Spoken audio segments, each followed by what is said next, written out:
Assalamualaikum warahmatullahi wabarakatuh. Bismillahirrahmanirrahim.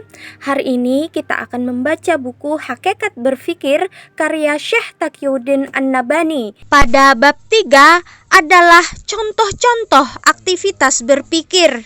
Berpikir tentang cara atau uslub.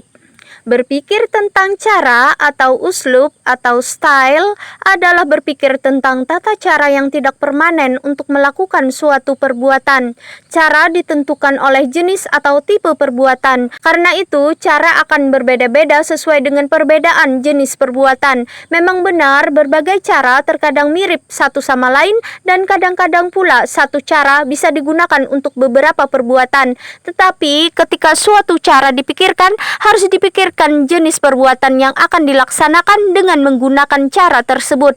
Walaupun cara-cara mungkin serupa satu dengan yang lainnya dan walaupun cara yang sudah dikenal bisa dimanfaatkan untuk perbuatan yang baru, tetap harus dipikirkan jenis perbuatannya ketika orang berpikir tentang cara yang akan digunakan untuk melakukan perbuatan tersebut tanpa melihat lagi saling miripnya cara-cara tersebut dan telah adanya cara-cara tertentu yang berguna untuk suatu perbuatan. Adanya kemiripan terkadang bisa menyesatkan orang dalam upayanya mencari cara yang efektif. Demikian pula adanya cara lama yang bisa dimanfaatkan dalam suatu perbuatan terkadang bisa mengakibatkan kegagalan melaksanakan perbuatan. Sebagai contoh, cara propaganda suatu pemikiran mirip dengan cara dakwah untuk menyeru pemikiran tersebut. Masing-masing bertumpu pada penyajian pemikiran kepada manusia, tetapi ada kemiripan di antara keduanya yang bisa menyesatkan para pengemban dakwah dan bisa pula menyesatkan orang-orang yang mempropagandakan suatu pemikiran.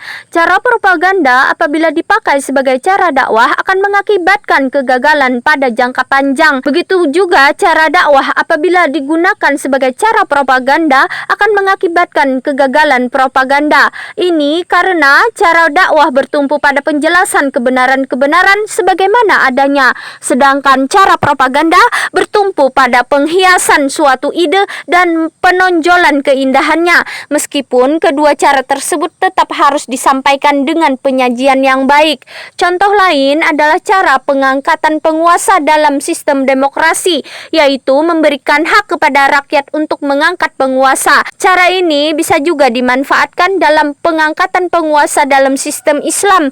Akan tetapi ketika hendak diambil cara pengangkatan khalifah bagi kaum muslim, wajib dipikirkan fakta pemerintahan dalam sistem Islam, yakni pengangkatan tersebut adalah pengangkatan penguasa yang bersifat permanen, bukan penguasa untuk jangka waktu tertentu. Karena itu harus dipikirkan jenis pemerintahan dalam Islam ketika orang berpikir untuk merumuskan cara mengangkat khalifah. Jadi misalnya, para wakil umat membatasi para kandidat yang layak untuk menjadi khalifah, rakyat tidak boleh mencalonkan selainnya. Kemudian rakyat diminta memilih orang yang dikehendaki di antara para kandidat itu. Lalu rakyat seluruhnya diminta membaiat orang yang diridhoi oleh mayoritas kaum muslim untuk menjadi khalifah mereka. Memang baiat merupakan metode, bukan cara pengangkatan khalifah.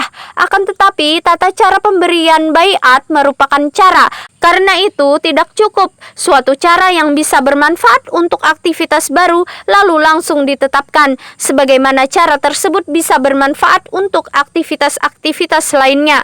Untuk menetapkan suatu cara untuk melakukan suatu perbuatan harus juga dipikirkan tentang jenis perbuatan ketika kita berpikir tentang cara. Hal ini karena berpikir tentang jenis perbuatan merupakan keharusan ketika kita berpikir tentang cara untuk melakukan perbuatan.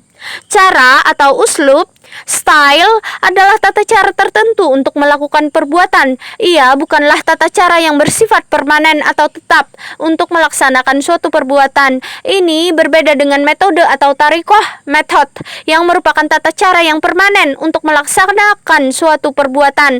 Metode tidak akan berbeda-beda dan berubah-ubah dan tidak membutuhkan akal yang kreatif atau akliyah mubdiah untuk melaksanakannya, sebab metode itu bersifat yakin atau pasti. yakni ada kalanya metode itu sendiri bersifat pasti dan ada kalanya metode berasal dari sesuatu yang pasti. Adapun cara, terkadang ia gagal ketika digunakan untuk melaksanakan suatu perbuatan dan terkadang bisa berubah-ubah serta membutuhkan akal yang kreatif untuk melaksanakannya. Karena itu, berpikir tentang cara lebih tinggi daripada berpikir tentang metode, sebab metode terkadang dihasilkan oleh akal kreatif tetapi terkadang digunakan oleh akal yang biasa-biasa saja. Adapun cara untuk menghasilkannya dibutuhkan akal yang kreatif atau akal jenius, meskipun penggunaannya terkadang dilahirkan oleh akal yang biasa-biasa saja. Metode tidaklah harus dihasilkan oleh akal yang jenius, tetapi cara haruslah dihasilkan oleh akal yang kreatif atau jenius, baik ia orang terpelajar atau bukan, sebab menghasilkan cara tidaklah berkaitan dengan ilmu pengetahuan, tetapi berkaitan dengan aktivitas berpikir yang berlangsung untuk menghasilkan cara.